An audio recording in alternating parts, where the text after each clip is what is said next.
Douglas Murray.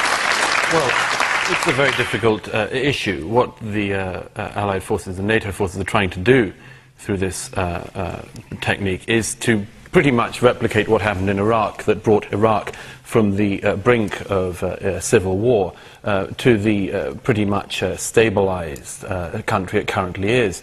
And that's the following. In Iraq, it was the so-called Sunni awakening, where the Allies managed to hive off those people who were paid insurgents, who were, as it were, not ideological militants, and to bring those people away from the ideological militants. That's the same technique that's now being suggested in Afghanistan, that those people who've joined the Taliban for non-ideological reasons can be hived away from the ideological Taliban. Now, that's not going to be a swift tactic. It's not going to show success necessarily fast, but if what happened in Iraq is replicated, it will be successful in the long term. And even if these people have been blowing up British soldiers at the roadside, you wouldn't object to them receiving money to stop fighting? Well, I object to it very much, but I also know that as a pragmatist on these issues, we have to also look at what we can do to bring Afghanistan back to some kind of state of normality, and it's not easy, and anyone who tells you it is fooling. This helps bring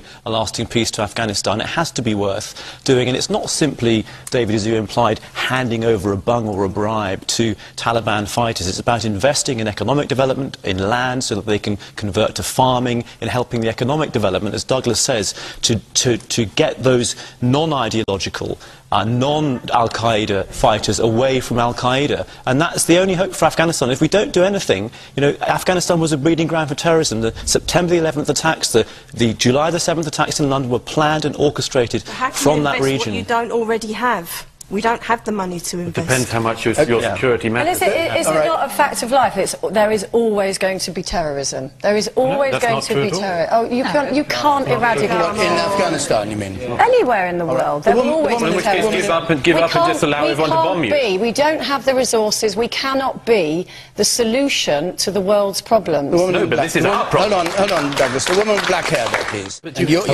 would your strategy? I would have a strategy. Go back to the drawing board. How are we going to reduce the threat of Al-Qaeda and Islamic terrorism? And I have a threefold strategy. First of all, to some extent we are doing, and that is those governments like the government of Pakistan who are prepared to fight the Al-Qaeda there, to give them money to help them there. Much less is needed, but they're doing the job, and also give them the intelligence they need. Beyond that, airstrikes. We have to be prepared to use airstrikes, and we have to be prepared to use subversion on the ground.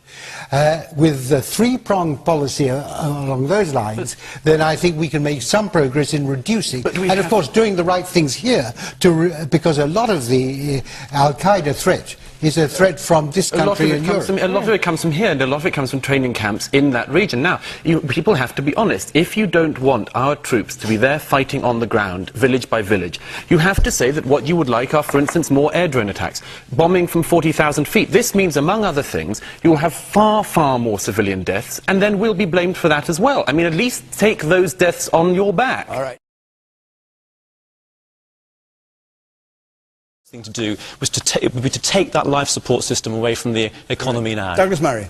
No, I can't agree at all. I think we don't just need tinkering with public spending cuts. We need really quite savage cuts to public spending for there to be any seriousness of this or any future government. The amount of waste that this government already does, it spends millions of pounds, apart from anything else, advertising to us about what we should do. Straight away a cut. It spends £90 million on the so-called Equalities Commission, £90 million cut straight there. This goes on and on.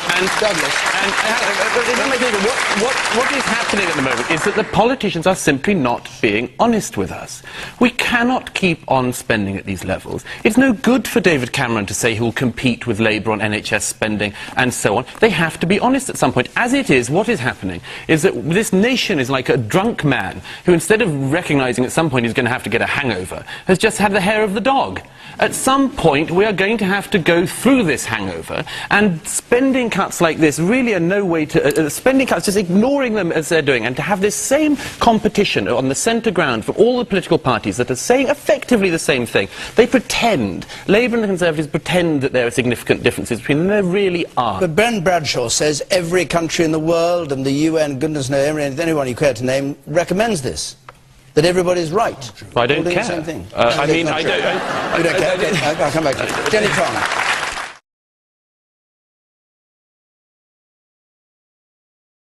You agree with that? Well, no.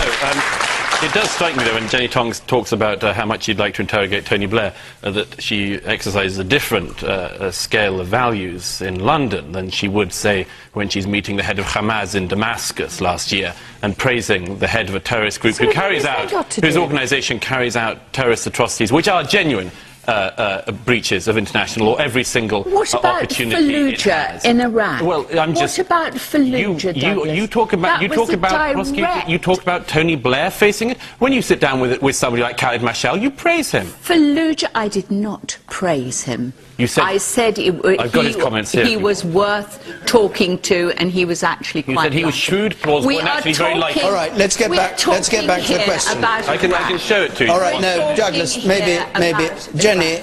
But if maybe get back onto maybe afterwards. And we need to uphold international law. That is my main point. Jenny Tong, you've made your point. I wish you told Karen Michelle. Douglas Murray, can you answer the question? The fact is that the international law debate on this is, unfortunately, a terrible red herring. The fact is that the decision on when this country and our allies go to war is not decided by international law. International law is evolving. People disagree on it. As we saw this week, even the Attorney General disagrees with himself and changes his opinions on it. That's because this is an evolving body of law. And for people who think that all we need now is to, as it were, prove the Iraq war was illegal, I just say the following things to you. The Kosovo intervention that saved 1 million ethnic Albanian lives was an illegal venture. The Bosnian intervention by the UN was an illegal... Sierra Leone was an illegal venture by any of these things. So the idea that all we have to do here is to say that Iraq was illegal, Tony Blair's guilty, this actually addresses none of the important points. There are all sorts of disagreements about Iraq. People like me who supported the intervention are unlikely to change our minds, and many people who oppose it are unlikely to change theirs. But we should try, I think, honestly, as a country, to try to get beyond this debate. Try to get beyond the debate of basically vilification to the point at which people will only be happy once Tony Blair is in the dock and convicted. That isn't going to happen. Right. We should look at where Iraq is now, help Iraq now, and try to make sure, where there were mistakes made, that they can never be made again. But the kind of rhetoric that's going round about it really is not the way to stop a repeat.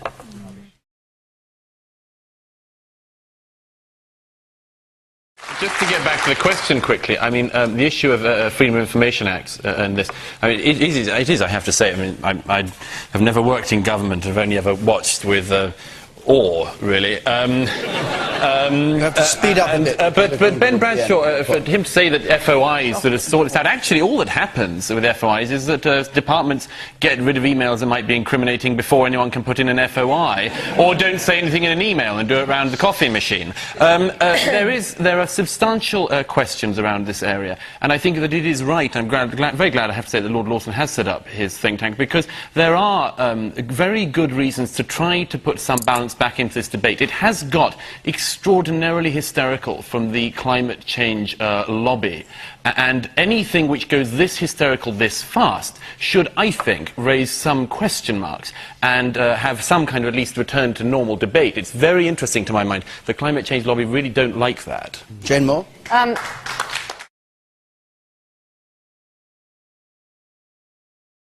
Sorry, what did you interject? Hold on a second, I don't normally allow interjections, but I didn't That used to mean something, being British, but it doesn't mean anything anymore. And you'd ask everybody in here, they'd understand that. Douglas Murray. You cannot deny that. I think the answer, the swift answer to the question is, of course he was electioneering, that's his job this year. And we've got to be very careful as a public not to fall for the kind of procedural issues which the government and the press very often make these things into. Will the report be leaked? Will it come out? Will it not? That's actually not the issue. And as so often we're being shunted into a cul-de-sac when there is a much bigger issue. we're not just a broken society. We're a society in Britain that has been assaulted for decades now. We've been assaulted in our sense, apart from anything else, of who we are, what we are, whether we have a right to be as a nation. We've been subjected to decades of intense immigration, which has brought many benefits and many negatives. Many benefits and many negatives, but one of the other things it has done is to assault Britain and the British people as an identity. If you look back 4 or 5 decades now, what was it that Britain was signified by? What was it that epitomised Britain? It was institutions, the monarchy, Parliament, the army, the armed forces, all of these things. All of these things have been assaulted and brought down one by one in recent years, by government after government and elite after elite. What we see now in this society, which is just starting to wake up to this fact, is a government and others who are saying, we have pulled it down, can anyone help us put it back together?